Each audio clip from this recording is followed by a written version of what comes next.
Hai, Assalamualaikum warahmatullahi wabarakatuh dan salam sejahtera. Bertemu lagi dengan Cikgu Man dalam channel Cikgu Man. Okey, tapi sebelum tu jangan lupa subscribe, okey?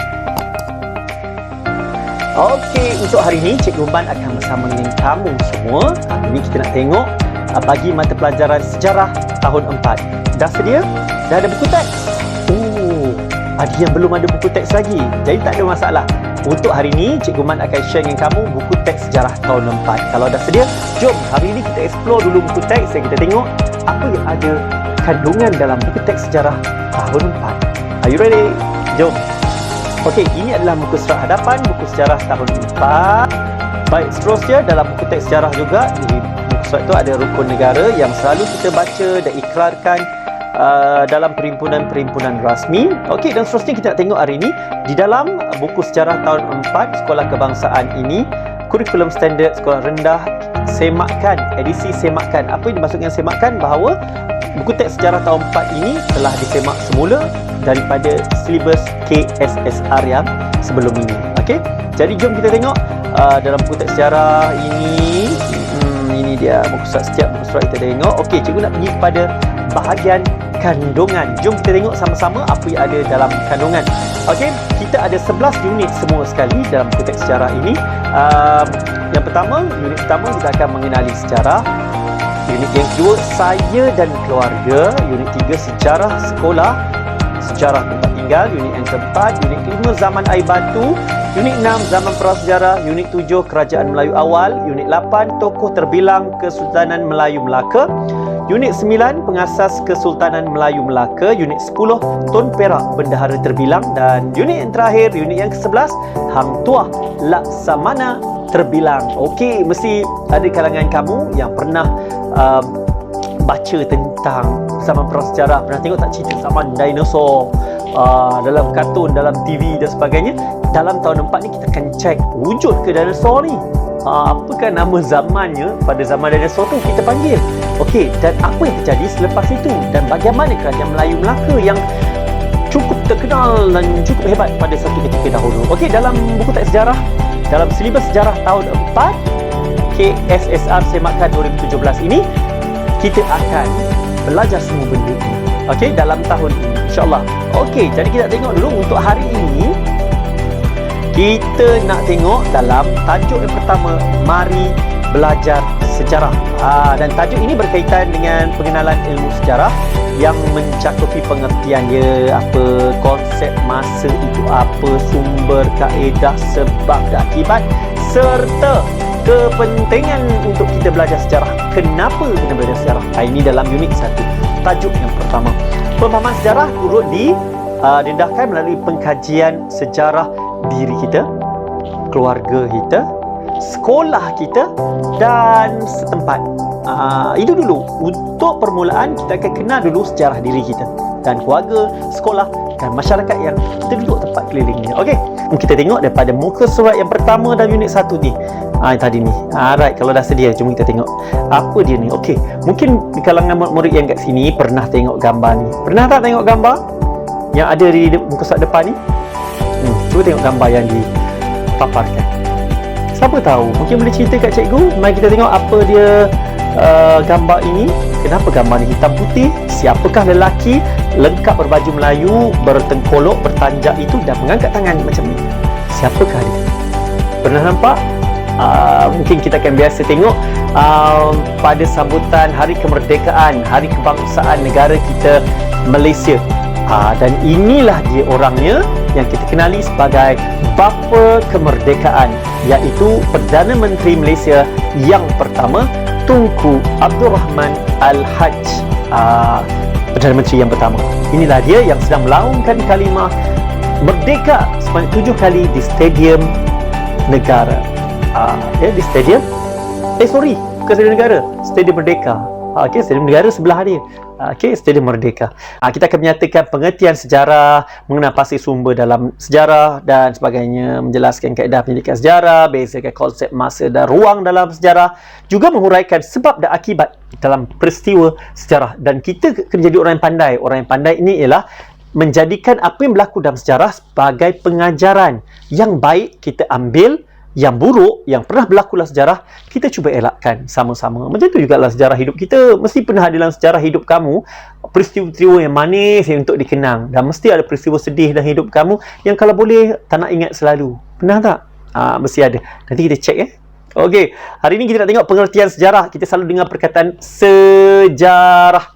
Jadi apakah dia maksud sejarah? Okey, untuk menghuraikan maksud sejarah ini, kita ada beberapa orang tokoh yang kita akan petik kata-katanya, apa yang dimaksudkan dengan sejarah oleh tokoh-tokoh ini. Tapi dalam kata lain, sejarah inilah peristiwa yang benar-benar berlaku pada masa lalu. Cikgu ulang, sejarah ialah peristiwa yang benar-benar berlaku pada masa lalu, masa lampau. Kalau peristiwa tu macam cerita sang kancil tu, adakah ia sejarah?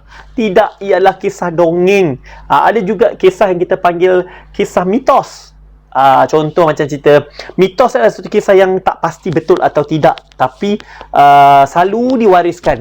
Banyaklah cerita mitos-mitos yang betul ke ni? Cerita kayangan-kayangan dan sebagainya tu kan. Okey, hari ni kita nak tengok peristiwa yang benar-benar berlaku. Okey, kita kena faham sekarang ni. Ini adalah pandangan beberapa orang tokoh sejarawan berkaitan apa itu sejarah. Okey, mari kita tengok tokoh yang pertama. Itu dia, Herodotus. Okey, Herodotus. Kata-kata ini dipetik dari sumber iaitu www.history.com. Kamu boleh pergi tengoklah kalau rajin. Kalau tak rajin, tak payah. Dengar je cukup cerita. Dan kita tengok dekat sini dalam buku teks sejarah yang telah disediakan. Okey, apa yang dikatakan oleh Herodotus? Herodotus mengatakan bahawa sejarah merupakan penceritaan tentang tindakan manusia dan sebab-sebab mereka melakukannya. Okey, cikgu ulang balik. Sejarah merupakan penceritaan tentang kisah manusia, tindakan manusia dan sebab-sebab mereka melakukannya. Okey, dalam sejarah ini adalah cerita tentang manusia je lah. Ya, ceritaan tentang manusia. Apa yang manusia buat, tindakan manusia, kenapa dia buat macam tu. Mesti ada cerita dia dalam sejarah. Ini apa yang dikatakan oleh Herodotus. Okey. Tokoh seterusnya iaitu Ibnu Khaldun. Itu dia Ibnu Khaldun, sumber daripada worldbulletin.net. Ibnu Khaldun mengatakan sejarah membicarakan peradaban manusia dan perubahan yang berlaku. Peradaban manusia, kisah masyarakat, kisah kehidupan, bagaimana manusia membentuk tamadun dan sebagainya, dan perubahan yang berlaku. Itu dikatakan oleh Ibnu Khaldun. Kita ada dua tokoh dah. Tadi kita ada Herodotus dan Ibnu Khaldun. Ibnu Khaldun ni siapa ya? Seorang tokoh Islam yang mengkaji berkaitan dengan sejarah. Okey, dan seterusnya kita ada seorang lagi tokoh, E.H. Carr, yang mana sumber daripada SpartacusEducational.com. Apa yang dikatakan oleh beliau ialah sejarah ialah satu proses interaksi antara masa kini dan masa lampau. Dia kata ada interaksi. Ada komunikasi, interaction antara masa kini dan masa lampau. Ada betulnya. Apa yang berlaku pada hari ini mesti ada sebabnya kerana daripada kisah yang lalu. Contohnya kemerdekaan negara kita, kemajuan yang kita hadapi hari ini mesti berpunca daripada perjuangan yang lalu dan juga kemerdekaan yang kita nikmati. Okey. Kita ada lagi seorang lagi tokoh yang kita bicarakan, merupakan seorang tokoh tempatan yang sangat terkenal. Beliau telah pun meninggal dunia tahun lepas, iaitu mendiang Profesor Emeritus Tan Sri Dr. Koo Keng Kim, seorang pengkaji sejarah yang berasal daripada Malaysia, pensyarah di Universiti Malaya. Apa yang dikatakan oleh Prof Emeritus Tan Sri Dr. Koo Keng Kim, sejarah merujuk peristiwa yang pernah atau sudah berlaku. Okey, contohnya, besok saya nak pergi kedai. Sejarah ke? Tak. Semalam saya jatuh basikal. Sejarah tak? Ya, sejarah hidup kita. Kan? Apa yang berlaku lepas, yang telah berlaku, itu adalah sejarah. Biar ia kecil, biar ia besar, ia adalah sejarah. Okey, itu dia, kita ada 4 orang tokoh yang telah membicarakan tentang pengertian sejarah. Okey, jadi back in mind, kena ingatlah. Okey, antara sejarah-sejarah yang berlaku, cuba tengok dalam buku teks ni, ada diceritakan. Contohnya macam pengumuman tarikh kemerdekaan, ini semua sejarah. Hari Anugerah Kecemerlangan Sekolah Kebangsaan Sungai Rapat, contohnya sejarah.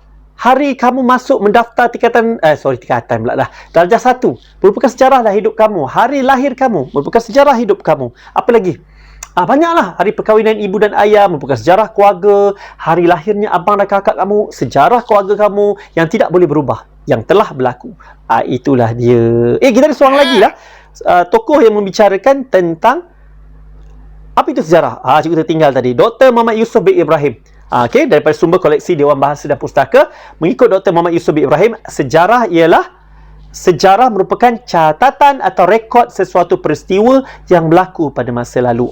Dia adalah satu catatan. Ini ada maksud di sini. Catatan, bertulis, direkod pada masa lalu. Sebab itu sumber-sumber sejarah ada banyak jenis. Nanti kita akan cek, kita akan belajar sama-sama. Tapi ia mestilah merupakan satu catatan dan satu yang direkod. Dengan cara bagaimana? Mengikut kesesuaian zaman tersebut. Muka surat seterusnya, muka surat yang ke-6, tadi muka surat 4, 5, ini yang ke-6.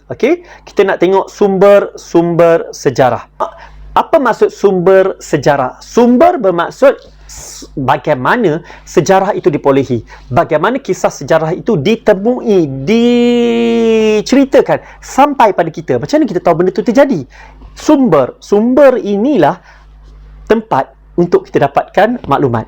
Sumber yang pertama kita kenali sebagai sumber primer. Sumber primer. Sumber primer ni terdiri daripada sumber primer adalah dalam bentuk asal dan belum diubah. Ia juga dikenali sebagai sumber pertama. Primer. Contoh sumber primer ialah apa? Fosil, manuskrip, dokumen rasmi, artifak. Apa maksudnya fosil? Fosil ini ialah tinggalan tumbuhan atau haiwan yang terawet. Siapa yang awetnya? Adakah kita awet? Banyak juga yang manusia awet, letak kat museum dan sebagainya. Tapi ini tidak. Fosil adalah sumber-sumber tumbuhan ataupun haiwan yang terawet, dijumpai dekat tanah, dekat batu, dinding gua. Kalau manuskrip, manuskrip adalah hasil tulisan. Ni macam buku, naskah, manuskrip kitab, manuskrip tulisan tangan seperti Hikayat Hang Tuah dan Suratus Salatin. Manakala artifak pula ialah hasil ciptaan manusia seperti alat batu, tembikar, senjata dan sebagainya. Manakala dokumen rasmi ialah satu benda catatan tentang satu peristiwa sejarah yang telah berlaku. Cikgu ulang balik. Kita ada sumber primer ataupun sumber pertama ini tadi yang terdiri daripada fosil. Fosil haiwan atau binatang yang ditemui daripada kajian. Ada juga daripada manuskrip, buku-buku, kitab yang telah ditemui dan mungkin disimpan. Artifak, bahan yang dibuat oleh manusia. Contoh, senjata, tembikar, apa saja yang bahan dalam guna, wang, dan sebab itu artifak, duit shilling. Manakala dokumen ialah sesuatu catatan tentang peristiwa sejarah yang telah berlaku. Dokumen rasmi, contohnya dokumen rasmi sijil lahir kamu. Itu sijil lahir kamu adalah dokumen rasmi tau. Lagi apa? Borang masuk sekolah, dokumen rasmi. Kad pengenalan ayah mak amu pun dokumen rasmi. Seterusnya tadi sumber primer dan seterusnya adalah sumber sekunder. Sumber sekunder adalah sumber yang kedua. Sumber primer tadi adalah sumber yang pertama. Sumber sekunder adalah sumber yang kedua. Bagus. Contoh sumber sekunder dalam buku teks. Sumber sekunder ialah penulisan yang dihasilkan daripada sumber asal. Contoh sumber sekunder, buku, majalah, risalah dan juga akhbar. Macam buku teks kita guna sekarang ni adalah sumber sekunder. Ditulis semula daripada sumber primer ataupun daripada interview, temu bual yang dijalankan. Ditulis menjadi dokumen. Dia sumber sekunder, bukan sumber yang primer. Sumber primer ni yang asal. Fosil yang asal, manuskrip yang asal, bahan tembikar, artifak yang asal, dokumen rasmi yang asal. Sumber sekunder, contoh surat khabar, ditulis semula. Majalah, ditulis semula. Lagi apa? Buku, tulis semula. Apa saja yang ditulis semula dalam bentuk dokumen, ini kita panggil sebagai sumber sekunder. Jadi sumber primer dan sumber sekunder merupakan dua sumber untuk kita belajar sejarah, untuk kita memahami sejarah, untuk kita mengkaji sejarah. Jelas? Sekali lagi kita ulang balik. Tadi kita dah belajar tentang pengertian sejarah daripada 5 orang tokoh yang telah cikgu ceritakan apa dikatakan, dan tak banyak beza antara kelima tokoh ni menceritakan yang sejarah ni adalah peristiwa benar yang terjadi sama ada direkodkan, catatan yang telah berlaku pada masa Sekarang ke? Tak, pada masa dulu, masa lampau. Dan manakala sumber untuk sejarah melalui berapa sumber? 1, 2, 3, 4, 5. Kita ada 2 sumber. Yang pertama ini kenali sebagai sumber primer, iaitu contoh benda asal, fosil, manuskrip, artifak, lagi dokumen rasmi. Dan manakala sumber sekunder, sumber yang kedua adalah melalui penulisan semula manusia. Okey, cikgu harap sebut sekali jelas dengan apa yang kita belajar. Hari ini kita hanya belajar benda asas tentang sejarah, apa maksud sejarah dan apakah sumber untuk kita tahu sejarah itu wujud dan bagaimana sejarah itu diceritakan daripada zaman ke zaman melalui sumber-sumber yang ada. Baik, dan sebagai latihan aktiviti untuk kamu, cikgu ada tugasan kepada kamu. Are you ready? Jom kita tengok apa tugasan tu.